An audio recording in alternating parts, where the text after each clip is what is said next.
Welcome to On Digital Media, the podcast all about what was that long thing we used to say, Chia-Lin? The creation, consumption, distribution, marketing, technology, all the things involved in digital media. That's who we are. We're digital media geeks. I'm John Federico, your host and executive producer, which means that I am the herder of cats. And joining me this evening is one cat, the one cool cat, one very knowledgeable, informed cat that you should be listening to, Miss Chia-Lin Simmons, calling from the Bay Area. Hey, everyone. And today, we're starting a little late tonight, so we're both a little sluggish, I think. It's been a crazy, busy day. But let's get right into it. Lot of heavy news this week. I shouldn't say heavy. Is heavy the right word? Serious. There's lots of serious news, sprinkled with some very lighthearted, bizarre things as well. That too, yes. We're going to talk about Justin Bieber later. And really, for us to talk about Justin Bieber on the show, there must be something interesting. Never say that we don't get on top of this whole sort of pop culture business. On top? We don't know if it's on top, though. Never mind. I'm blowing it. So what happened last week? So last week, we didn't cover it last week because we thought it was, I don't know, not necessarily an isolated incident, but it was not typically something we cover. But anyway, so Mozilla's CEO was asked, the new CEO, I think he was the CEO of what, 6 days, 12 days, some crazy number. Yeah. Was asked to step down, forced to step down, really, by his constituents, both employee people inside the organization and outside the organization, because of his views on marriage equality and a donation he made to an anti-gay Prop 8. Prop 8. Thank you very much. Yeah. You're the California girl. Yes. Prop 8. I am. Yes. And so he was asked to step down last week, and that was a pretty big deal. The internet was all over him. His employees were all over him. And Mozilla, as an organization, finally just had to back away. Now, they say that he stepped down, but I'm curious, as to how those conversations went, right? I think that was challenging for him to step down because you got to understand, before he took on the CEO role, he actually had been the CTO for quite a few years and I believe was one of the originators of actually building up Mozilla and the open platform. So it's hard to let your baby go, and he was really forced out of that position. Well, that's true. Though, whose fault is it? What we've had this discussion before, right? When you go to a cocktail party and you don't really know anyone there yet, what topics do you avoid?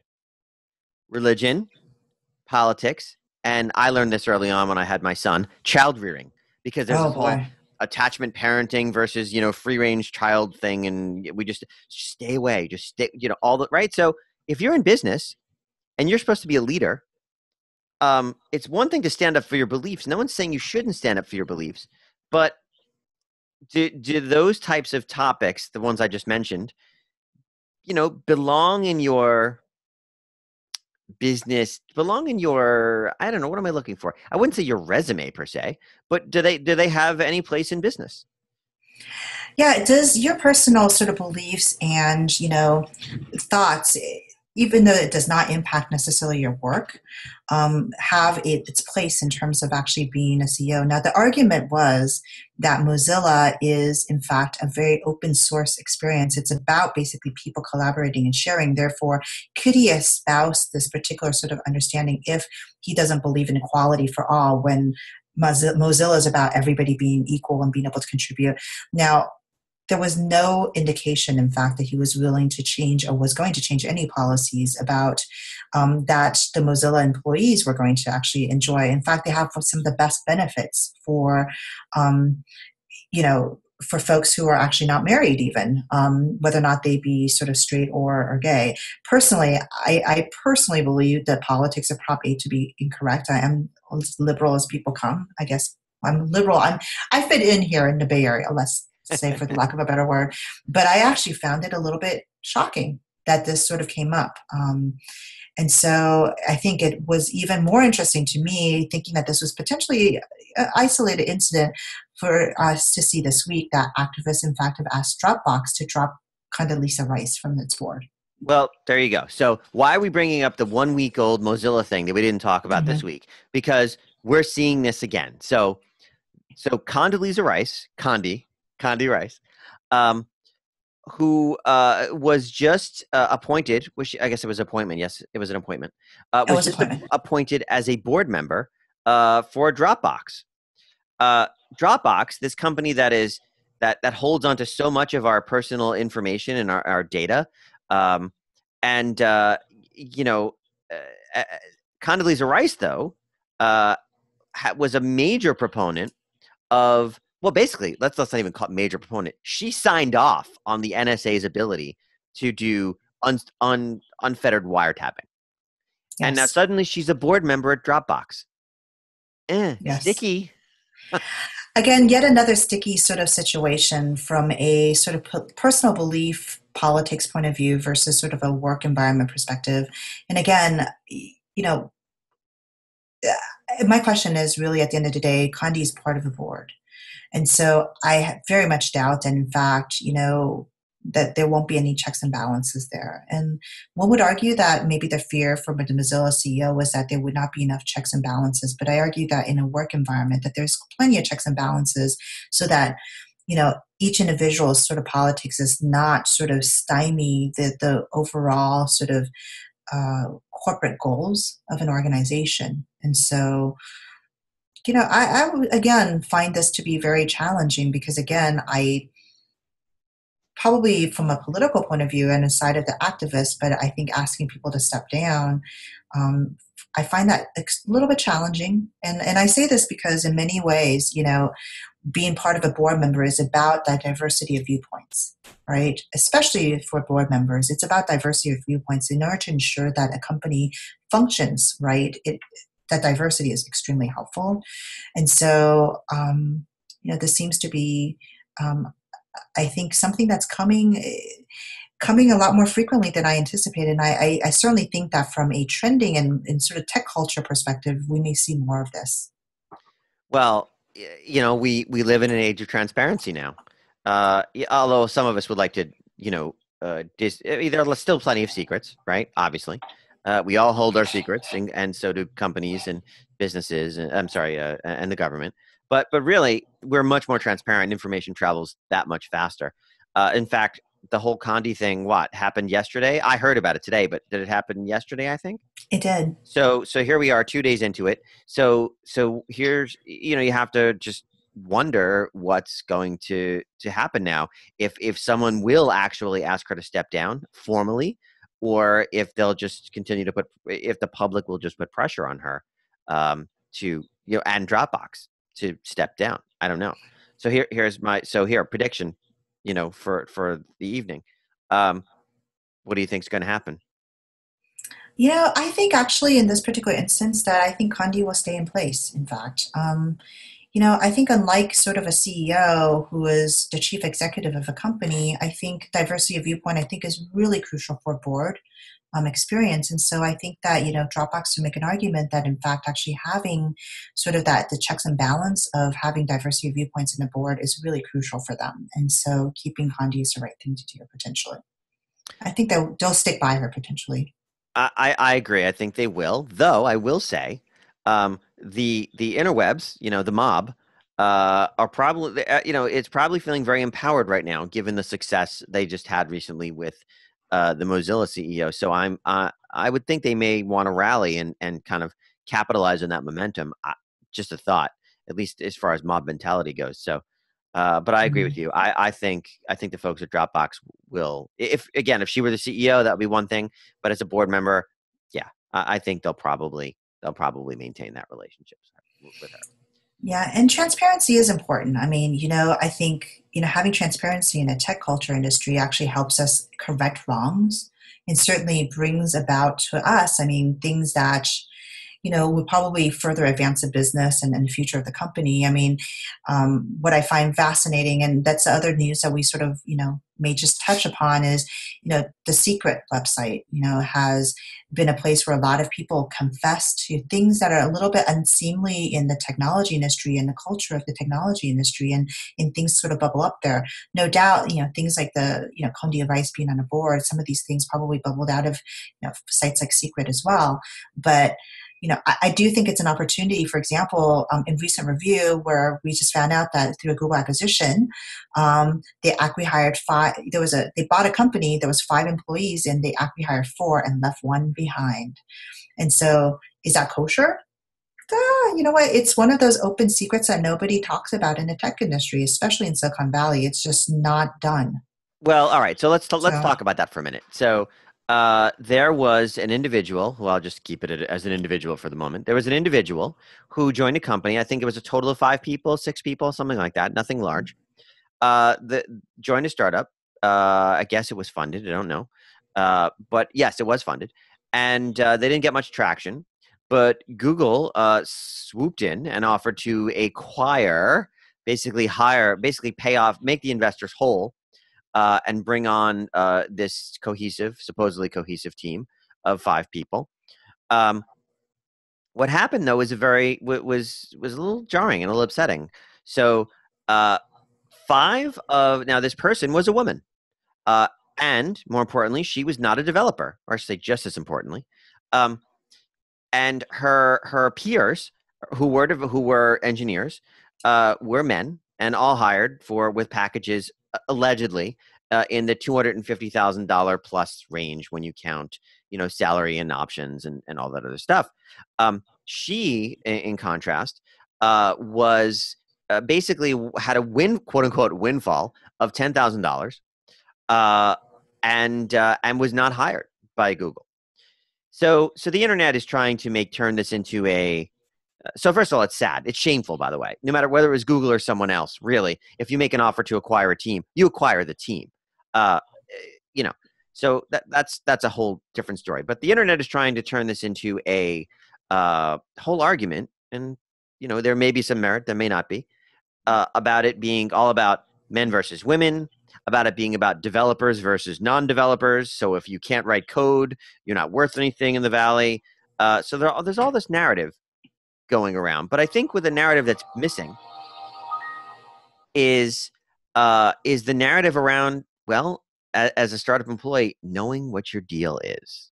absolutely. I think actually this is the single most important thing that came out of the discussion. And I think that's where the transparency and sites like Secret is so helpful. Is that this is one of those secret practices. I'm sure this is not the first time a company has been acquired and non-technology employees were left out in the dust. And I actually, as a woman, even would frame it as a developer versus non-developer sort of experience, not necessarily even as a woman experience.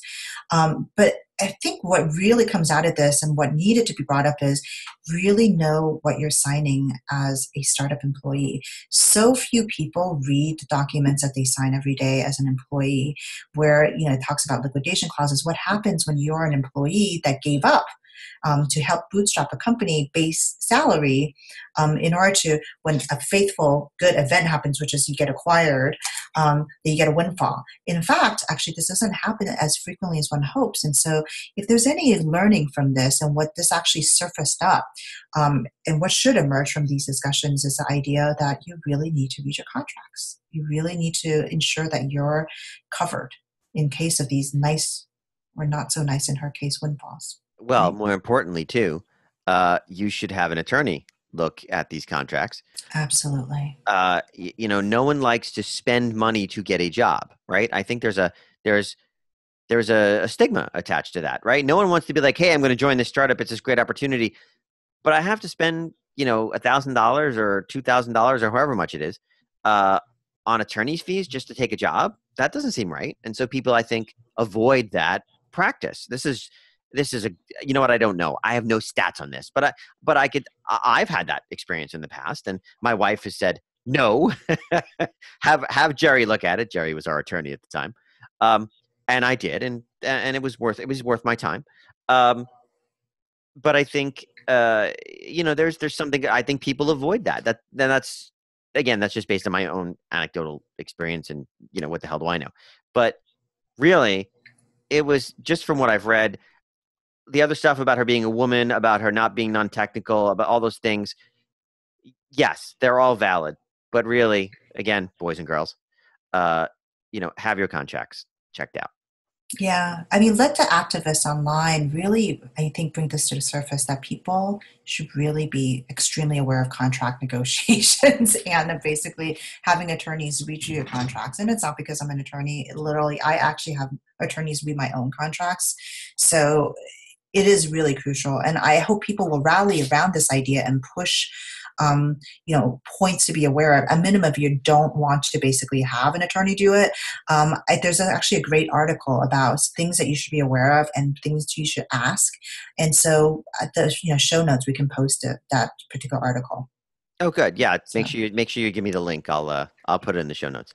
absolutely. That's the thing too is I mean, even as an employee, there are plenty of things that go on at the corporate level, right? Where you're dealing with the board and investors and everything else that you sometimes don't really have any control over. So you can pretty much get caught with your pants down, even though you think you have a good contract, something changes and you're left without what you expected.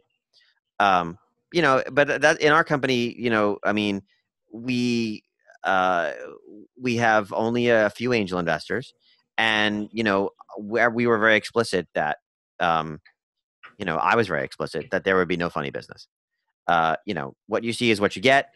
It's better for you. It's better for us. I don't have time to manage all the BS that goes into, extra clauses here and there and liquidation preferences and everything else. Is straight up, investment. You get what you get. And the same thing goes with the people that work for us. Yep. It's flat out there. It's like, if this occurs, yes, you will be diluted. Of course you'll be diluted if we take on investment, just like we all will, like I will. But if we sell the company tomorrow, you can easily, doing simple math, figure out what your portion of it is, you know, hands down. And I think, I don't know, I think that because people say we're quote unquote in a bubble, I think maybe deals are getting a little stickier. I don't know. That's just my personal, again, anecdote. What do I know?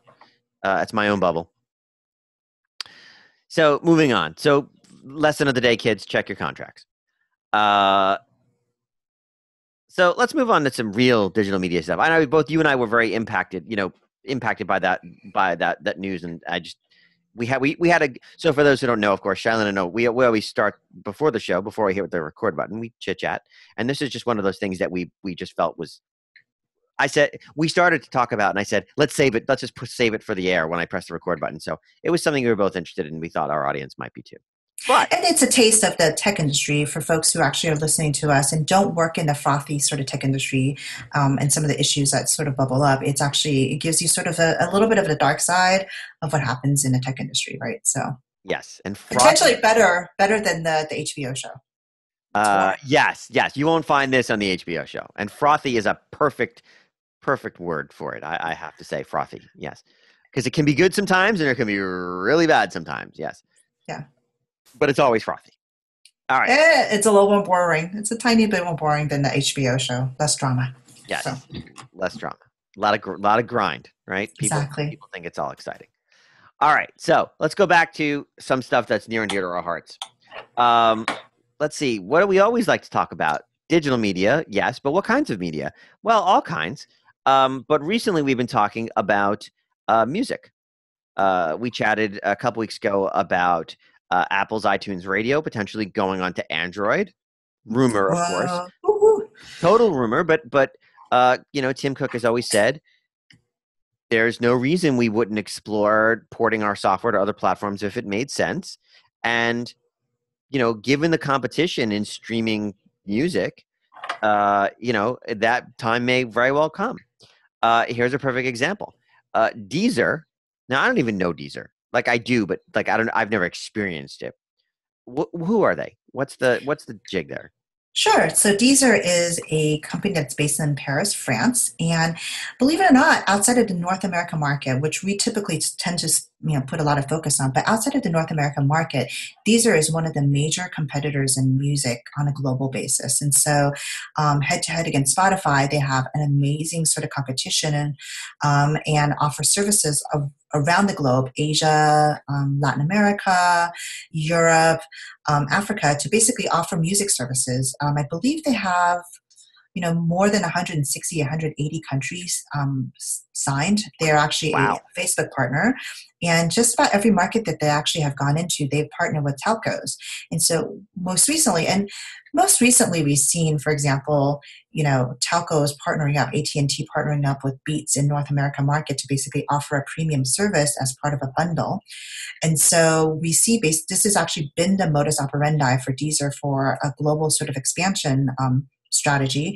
So what we see them do is actually go out of just even the telco side and now have done an amazingly large deal with Samsung, which is one of the number one selling handsets on the Android side globally. Yeah, I think I may have heard of them. Yeah. So Samsung. Samsung. So Deezer. But to put a finer point on it, Deezer seems to use third parties to gain distribution, and typically they're telcos. But in this case, they've taken another direction. So now they're working with Samsung. This offended thing. So in the EU, they're going to be offering 6 months of their premium service at no cost. I don't know what device you have to buy specifically, but Samsung device, whatever it might be. It's probably the S5 is my guess. I believe it's an S5. So Yeah, which makes sense. And that's similar to what they did. Well, they being Samsung, that's a similar thing in music to what they did with the S4, with that whole deal with Beyonce's husband, Jay-Z. Thank you. Okay. I know nothing about hip hop. So, but so they did a similar thing though, is they bought, 20 million albums or whatever the heck it was, and they distributed them. And so here's another music oriented promotion. And it makes sense, I think, for both parties.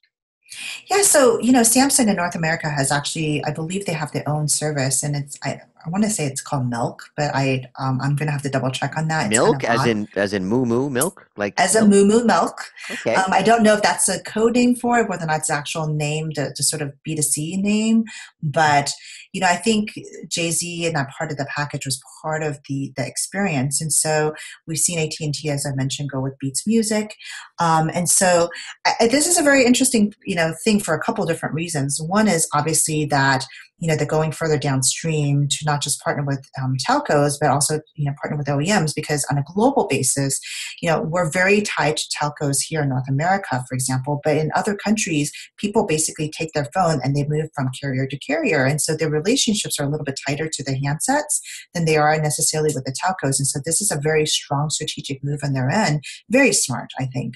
But the idea of actually having negotiated a 6 months free, which really means, from my side of the contract negotiations perspective, is that they must have struck some kind of interesting deal with the music providers, the license providers, such as Universal, EMI, or any of these folks, because that's pretty costly and pretty pricey for customer acquisition play. So It is. I'm sure there's a lot of closed door deals that they had to work in order to get this promotional deal to happen. But we both know too, having worked for a company that dealt with content and needed to sometimes promote that content, and so sometimes you had to negotiate those deals in order to make that promotion happen. And usually the providers are willing to do it, just knowing the fact that it's being done to promote the overall service and ultimately acquire customers. So it's a delicate balance, but probably nothing they couldn't get done, obviously, right? yeah, well, I actually disagree with you on this point, because probably not so secret that both of us have worked for Audible, and audiobook providers are a completely different species than the labels. Now, to say that the labels are True, very challenging, true. Yes. they don't back down on money usually, and so I find this fascinating, right? I think they're conceding to the point that streaming music has gotten to the point where they need to figure out where this is going, and perhaps the model needs to change, or that what they're offering in terms of the 6 month premium package is something slightly more closer to a Pandora-esque experience, which is broadcasting licenses.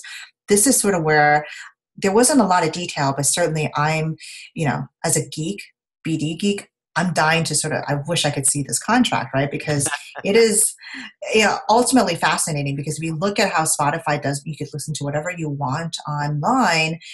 Those are expensive licenses, and the labels have never been known to back down too much in terms of their fees.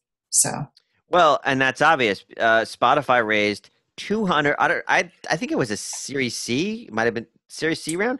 I think so. $250 million back in November of last year. So November of 2013.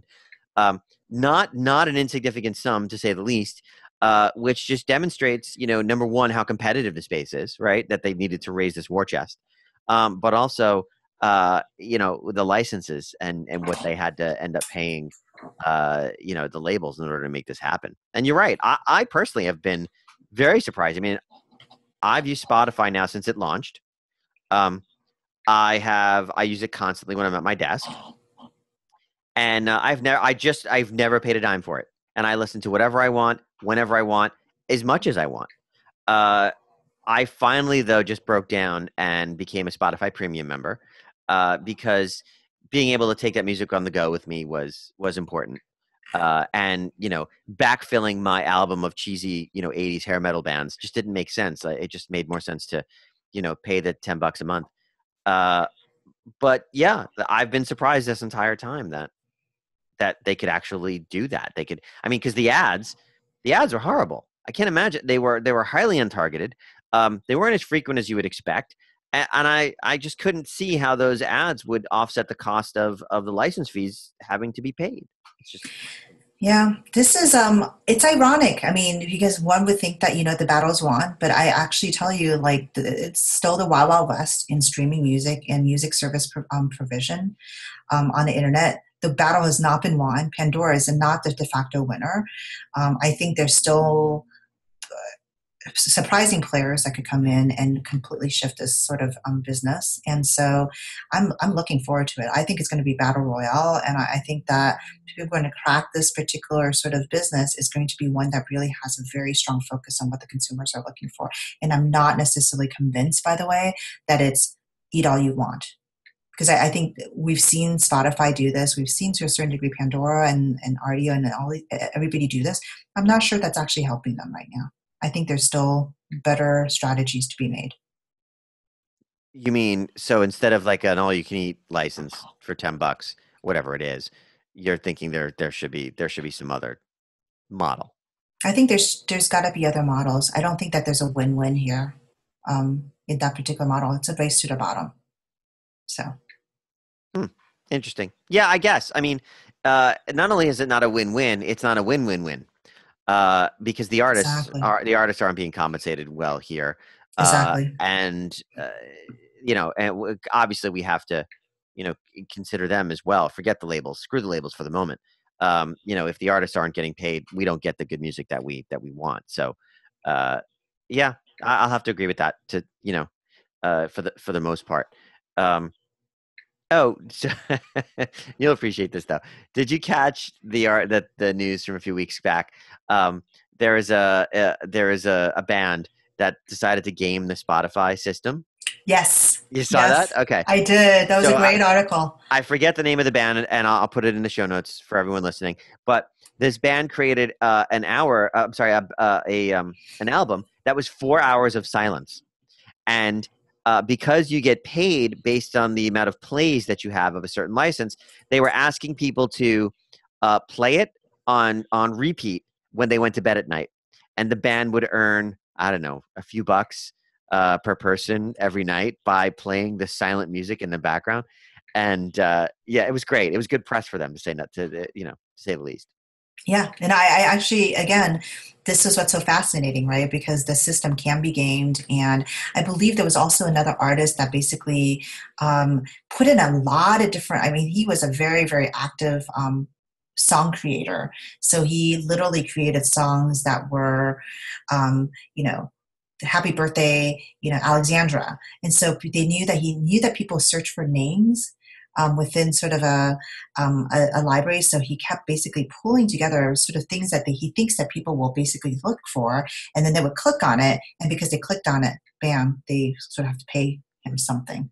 And so there are ways to game the system, right? Oh, that's interesting. But it was a whole number of like happy birthday songs to like 10 people.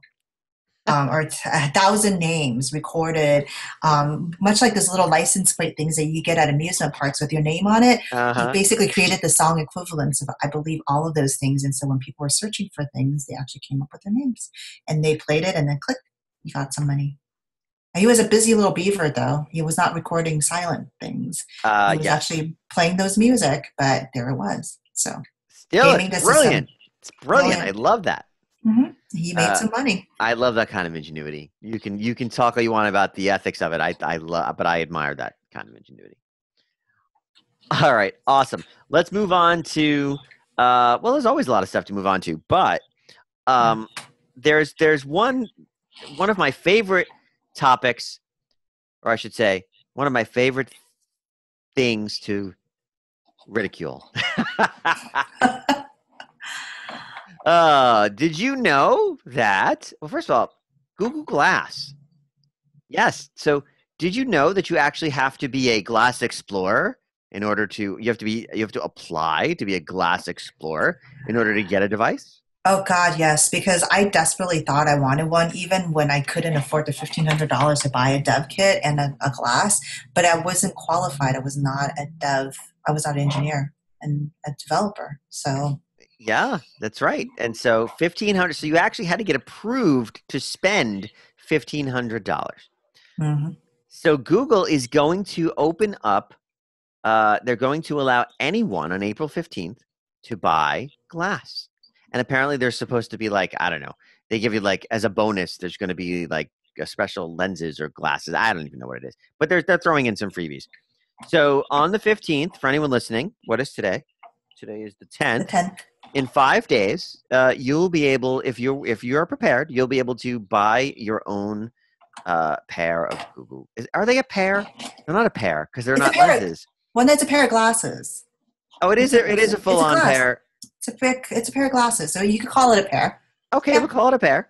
You can Mhm. buy it. So you can buy. So if you too would like to be a glass hole, you can own. Uh, uh, Chia-Lin knows I'm kidding. You on April 15th. You can swoop in and pick up a pair.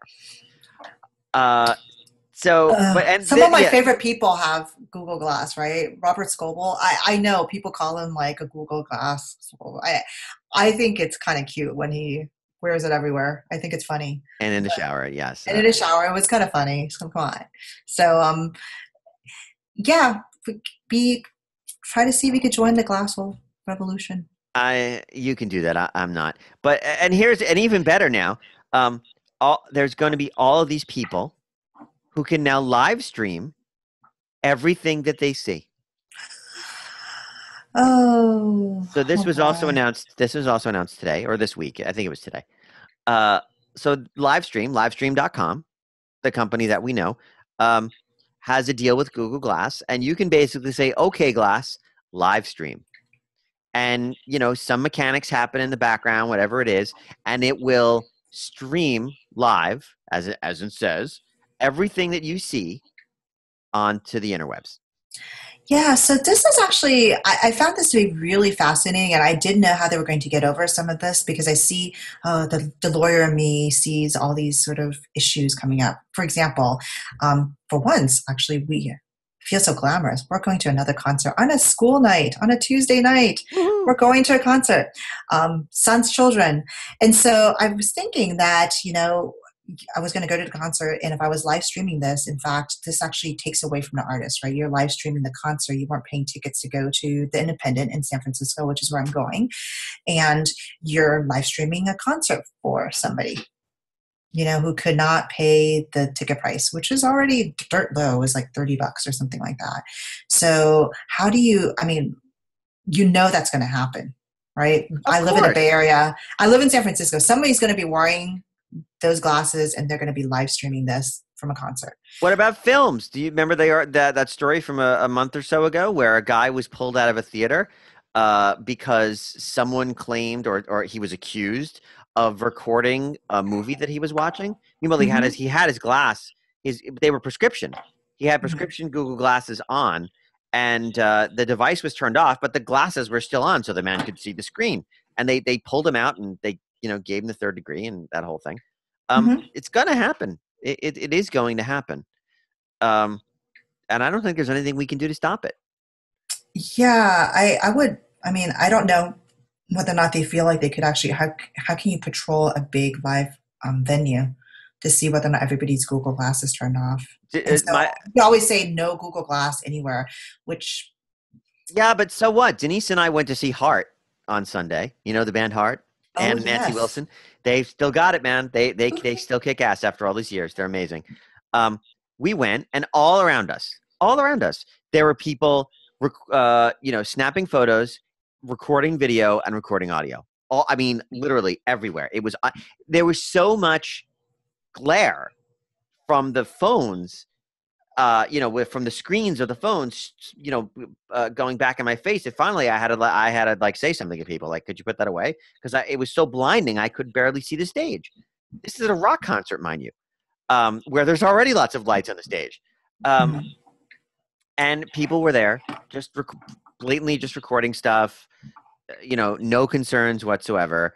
So forget your glass. I mean, people are taking the phones we have now and using those. Exactly. And, I mean, look, I find this fascinating because, again, the open, wow, April 15th, Liberation Day, we can all get Google Glass. I can't help but think that this is, in this sort of live event streaming piece, I can't help but think that this is one of those sort of last-ditch efforts from Google to try to make itself relevant because there's such a backlash against its product today. So. Yeah, I mean, it's creepy. You cross the freaky line after a while, and I mean, I could see lots of ways where it would make a lot of sense. So here's one. I'm pointing to my other screen here. Here's one. The U.S. Air Force is testing Google Glass, and they're talking about apps for battlefield use. All right, now I don't know about the battlefield, but this is the kind of application that's perfect for Google Glass, right? Absolutely. Use it on the battlefield. Use it for technical issues like repairing things. You can have an object in front of you and watch a video of how to repair that object. That's perfect. That makes a lot of sense. That I think we as a culture are going to be much more accepting of.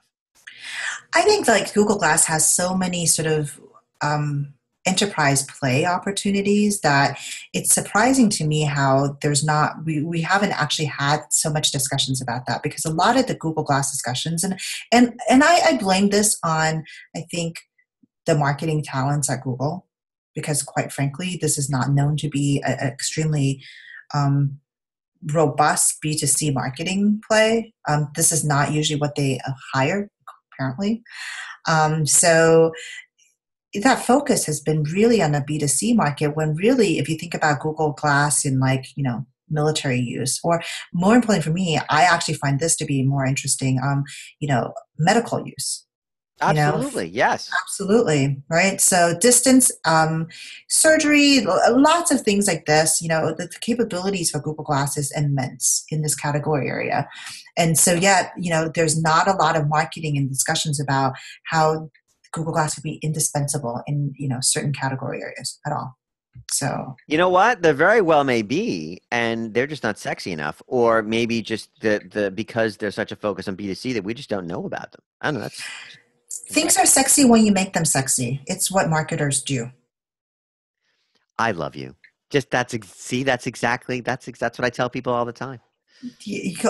There's no such thing as a topics that's not sexy. It's just up to the marketer to make it. I agree.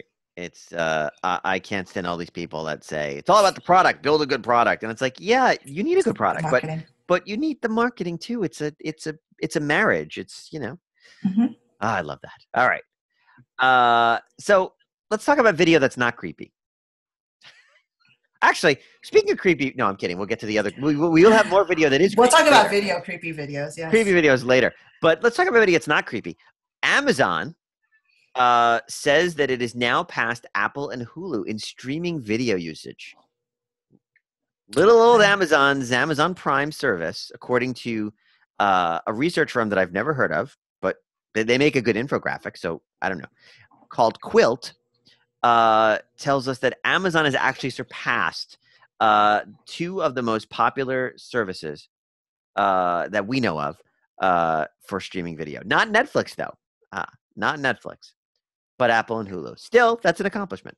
It is. It's, it's come from, far behind. I mean, we got to remember that Amazon was way behind when it came to streaming video and downloadable digital products. And so in a very short time, they've actually caught up. And let's be honest, and this is before the launch of Kindle Fire TV. That's right. Kindle Fire TV is now the best-selling video streaming device on Amazon. It has now surpassed Chromecast. And Chromecast was up there for a while, primarily due to its cheap price, but still, that's a big deal. You have to take a product that is now more than twice the price of a Chromecast, and it's outselling that device. So, granted, it is Amazon; it's their home turf, but still. When you basically own one of the largest digital stores around and you push your own products, that's sort of the way. But it's not necessarily like it's always a win. I mean, let's also be clear, like in the past, Best Buy, for example, created its own hardware, right? Yeah. Its own MP3 players. God knows there was the Insignia line. The Insignia line. Woohoo! And so it did not outsell other products and price points, right? And so, there is a quality product sitting there with the Kindle Fire TV. And so, and if we are to believe this brand new company that we've never heard of, talk about how Amazon has surpassed Apple and Hulu, then this is actually pre Kindle Fire TV. And so I'd like to see the same, sort of opportunity sort of reviewed a year from now, when the product's been out in the market for a year. So, and I think that could make a huge difference. Well, and a year from now, we might actually have, I'm sure we'll have improved hardware, with improved video resolutions. But that's a year from now. So I don't know if you caught this. Netflix is now streaming in 4K, and nobody cares. Yeah, it's like the tree falling in a forest. So what is 4K? First of all, tell everyone what 4K is because we're going to go to jargon jail if we don't tell people what 4K is. Oh boy, because if you're not satisfied with your 1080p, because if that's just not fine enough quality for you, then you could go 4K, which is extremely high resolution, television quality. It really requires a receiver on the other end, a television product that actually could show that level of resolution. So if I didn't think that you could see people sweat too much on television, this will make me feel like I'm actually sweating with them because it's that level of crystal sort of clarity. I've seen one 4K television at a Costco. Yes, it's true.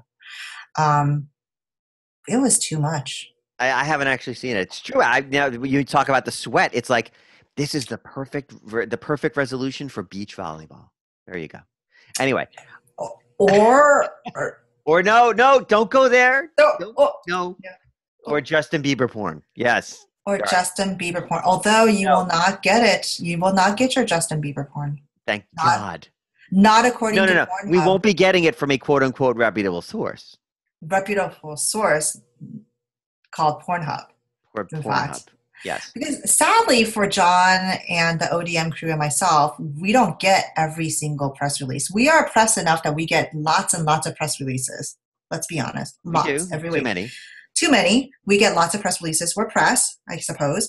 And so therefore we get lots of them. But apparently we are not so cool as my friend Parissa, who puts together a celebrity website. And she gets basically the following press release that basically starts off with the fact that Pornhub does not approve of all of Justin Bieber's gross behavior, in quote, spitting on fans, driving dangerously. And so therefore, if and when a Justin Bieber or Selena Gomez sex tape is leaked, they will not buy or license the video because they just do not approve of that poor behavior from Justin Bieber. And it will not be in 4K. It will not be in 4K from Pornhub either. Yes, it will not be in 4K, and it won't be shown on an Amazon device. I just find that so hilarious, though, that they don't approve of Justin Bieber's lifestyle. Really? All right, so yeah, let's just talk about some of the fetishes that go on and on some of these porn sites, and then talk about bad behavior. Okay, moving on. Exactly. We have to move on. 4K always leads us to basically higher quality resolution for video. Always leads us to having these discussions about porn because they are the of course. Do you remember? This was years ago, right? This is ODM from years ago. Do you remember having the conversation about the porn stars that were getting plastic surgery because they weren't HD ready? Remember that conversation? I do remember, and in fact, I feel like that was like one of our most popular episodes because we talked about like breast implants. Yeah. So 4K and Justin Bieber. Let's not go there. Let's go to something that makes me feel better. Kittens. No, not Dogs. kittens. Dogs. Let's go to dogs. There we go. Discovery Communications invests in a 24/7 TV channel for dogs. The target market for this is not the dogs. The target market is for people who own dogs and feel guilty about leaving them home by themselves. Apparently, only the dog owners feel sad because the cat owners, we're just cold-hearted, mean parents because we didn't invest in a 24/7 TV channel and a Discovery Communications for our cats. So we don't care. Cats know how to occupy themselves, I think. It's the intelligence level, apparently. So this company called Dog TV, yes, it really is called Dog TV, they have an HBO premium services model. It's $5 a month for your regular subscription, or if you want 24/7 streaming, it's $10 a month. I don't know. My dogs are perfectly happy to chill without the TV, but I guess it's they've got each other. That's right. They've got companionship, right? So it's for those doggy parents out there that have only doggy children that actually need the 24-hour.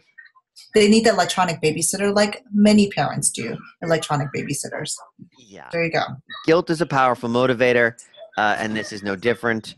The question becomes whether or not it will be sustainable. But, with backing, with a few $1,000,000 from Discovery, perhaps it will. 24/7. Think about that. 24/7. I wonder if I could get it too if it's not on my local cable channel. Like, can I just go to dogtv.com and get myself some streaming? I don't know. I think that would be very powerful. Put an iPad in front of your dogs. There you go. Cut the cord. You don't have to have cable. Our first dog actually was like that. When we were watching television and horses would go by, he would just stare at the screen and sometimes he would bark. And he was so into what was happening with the television. The two we have now, they could care less. It's just whatever's on the screen is on the screen. It doesn't. I'm actually dying to see the programming. So cars, check it out. Fire hydrants, squirrels. No, they were talking about there are 3 different types. Oh, come on! I have to just pull this up. There are 3 different types. There's 3 different types of content that they're dealing with. So one of them is sensitivity. So, for instance, intersections and streets, because they want to sensitize these animals to these environments. What else? Oh, and then they had screensaver type things with with yoga music. Imagine that. Yeah, just really crazy stuff. Well, at least we know that Enya will be getting her licensing money. Here it is. Splitting content in 3 categories: relaxation, think new age music, and a slow pan of sleeping dogs. Stimulation, chirping birds and wrestling puppies. And exposure, which would be the busy intersections, babies, and postal workers, so that they're not complete, sociopaths and can't relate to the outside world. So there you go, kids. Wow. Again, Enya, congratulations. You're getting more licensing fees from your music. Exactly. She will, exactly. And she won't have to produce silence. Anyway. All right. I think we're going to wrap up with one of your favorite. Oh, no. First, let's go here.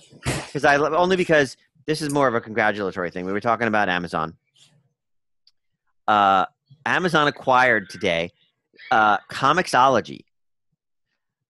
So what is Comixology? You're a geek girl. You know what this is. It's a comic platform. It's amazing. It's cool. It's an iPad hit. So it's where you could get some amazingly good comics, and it's available to you. It's kind of a digital comic book store. So. Yes, but what I find interesting about this one versus some of the other ones, like graphically or even the DC product, is that it's available on iPad, Windows phone, really? Okay, it's available on Windows tablets. It's available on Android, of course. And it's also available on the Kindle Fire. So of course, Amazon grabbed it because it didn't exclude their platform, which I feel that they actually made this acquisition because they made a huge push into the publishing side. They have an avowed interest in moving up the stream in the Yes. publishing business, and so this is actually a niche they can own actually. And then it's a great. It goes along with their self-publishing model, which is fantastic. So it's an excellent buy. No, And congratulations to absolutely. Amazon. I was just being snarky and jokey about the platform piece. As a matter of fact, it will be folded into their publishing division there. So you'll be able to self-publish graphic novels now on the Kindle platform essentially. So Yay! yeah, that's pretty cool. All right, so now we're going to move on to one of Chia-Lin's favorite topics, primarily just because she's so knowledgeable about it. In-dash systems, more in-dash systems. But this is what's interesting about this. So for those regular listeners, you might remember a few weeks back, Microsoft has their Sync, the Microsoft Sync platform, and Ford was a big customer, and Ford backed out. Ford said, no more. We're going to use different platform. Doesn't matter what it was.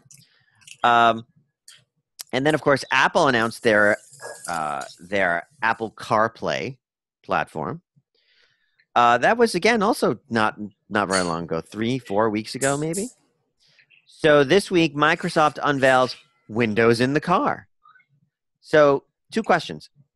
Number 1, why didn't they release this sooner? Maybe Ford would have stayed on board. But the big question is, how is this different than Sync? I mean, this has been really interesting, right? I will definitely tell you this is perplexing to me. And also just shows you the complete volatility within the connected car space, where it will be and continues to be a wild, wild west, and it will be for years to come. You know, Microsoft was incumbent with Ford Sync, and literally they were bumped out by, of all people, BlackBerry. BlackBerry purchased a car software middleware product called QNX. QNX has been the middleware software platform for a number of vehicles. And so, but for that relationship between Ford Sync and Ford had been so long-standing that when people talk about connected car, they really understand Ford Sync to be connected car. That tells you how volatile this particular business has been in the last year and a half, where literally, the incumbent granddaddy of all connected cars got bumped, and now they have to reinvent themselves with this thing called Windows in the car to basically battle CarPlay.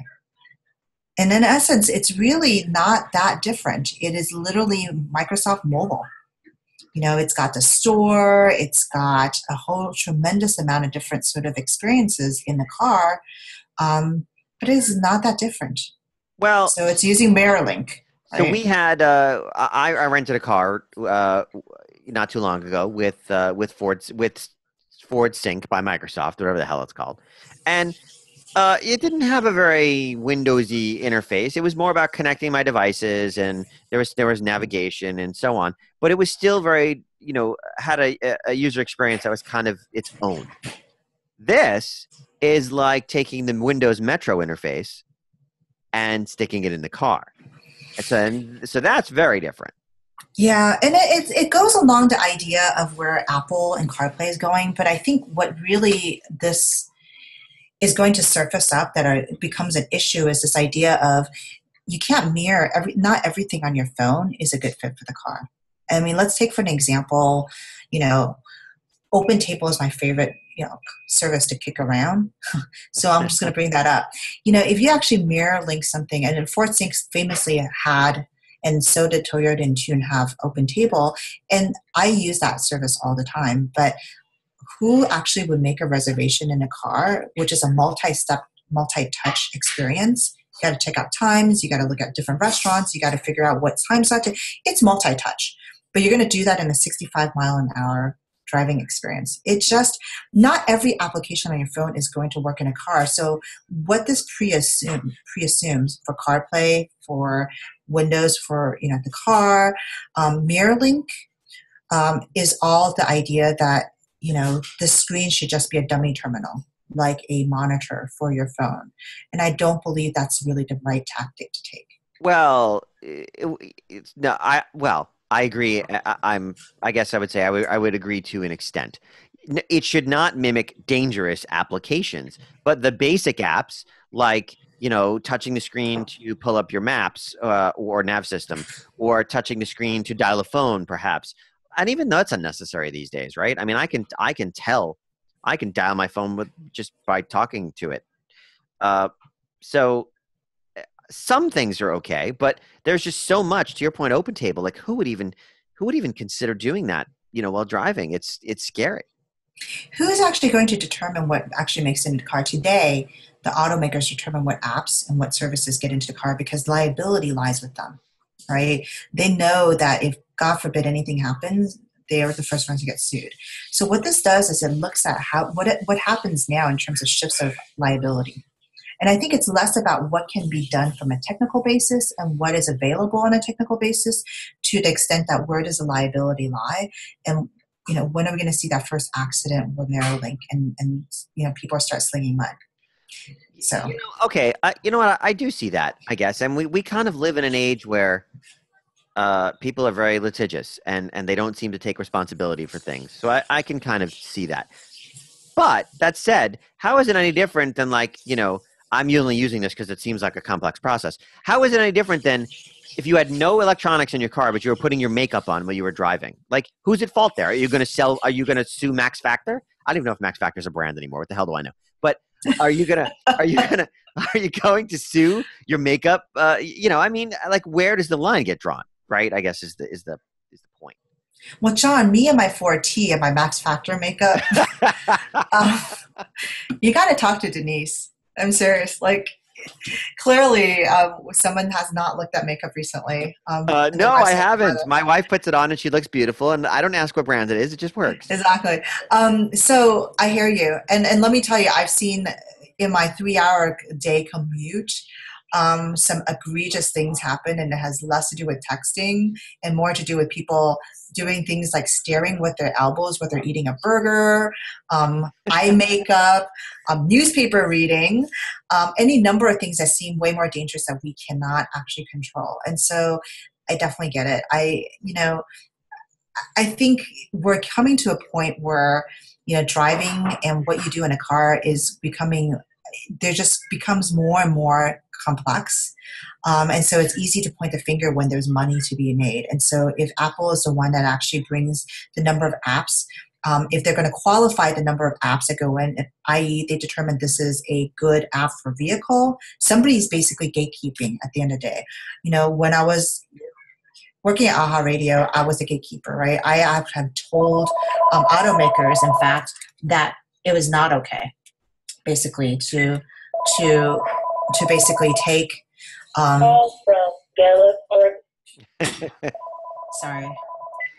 See, even your house phone talks. My house phone talks. So I've actually have told people that I would not put certain types of applications into the car because somebody has to act as a gatekeeper. And so, at some point, this function is to be done. It's just a question of now where are we shifting gatekeeping? Right. Is it Windows Mobile? I mean, Windows in a car? Is it Apple? Is it Google? Is it still the auto manufacturer because they're controlling the last end of the terminal? I think that's going to be a very interesting thing to see. So. Yeah, and we've talked about this before, but I think the reason this particular story and is so interesting this week is because really, and I'll include that we include all the links to the articles we grab these stories from in the show notes, and so you'll see that you'll see the photos of what this looks like. It really does look like a phone. And so that's, so again, it's a prototype. So it's going to be interesting to see, how it wraps up. Yeah. And I don't think, there's been plenty of videos and panels out there, and everybody knows how I feel about this. And 3.5 years worth of advocacy is that I, have consistently sort of pushed that. I think,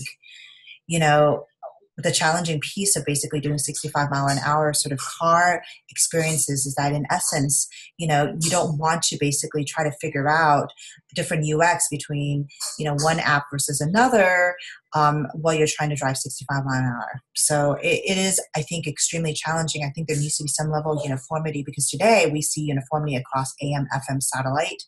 And so, what connected vehicles are is in essence the fourth band of radio.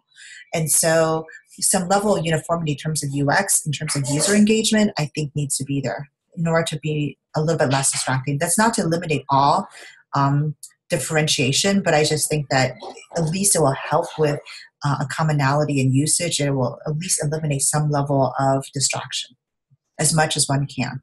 So. Right. Well, it is gonna definitely be something interesting to watch with all of these different connected car platforms and how they approach things and the liability and all those things. So, all right, I think we're gonna leave it there this week. Which, well, by the way, we packed in, an hour, given the topics, especially the Justin Bieber porn. So I'm surprised, we covered all that stuff. So, all right, before we leave, Ms. Simmons, if someone wants to reach out to you and thank you for joining me this evening, how can they do that? Well, they can see on my screen at Chia-Lin Simmons on Twitter, or you can find me on LinkedIn on website at ChialinSimmons.com, ChialinSimmons.com. Awesome. Thank you. Of course, I'm John Federico. I'm Gadget Boy pretty much everywhere. Just search for Gadget Boy. This show, thank you for listening. Thank you for watching. If you're watching this on YouTube, you'll see Chia-Lin and I side by side in this video. But of course, you can subscribe on iTunes. You can find us on Stitcher. You can find us on SoundCloud. And soon we'll actually be in other places that you'll be able to listen. So excited to talk about some of those things as they're coming up. So visit odmcast.com for more information, or again, all the places that I just mentioned. So until next week, this has been On Digital Media. We'll see you next time. Thanks.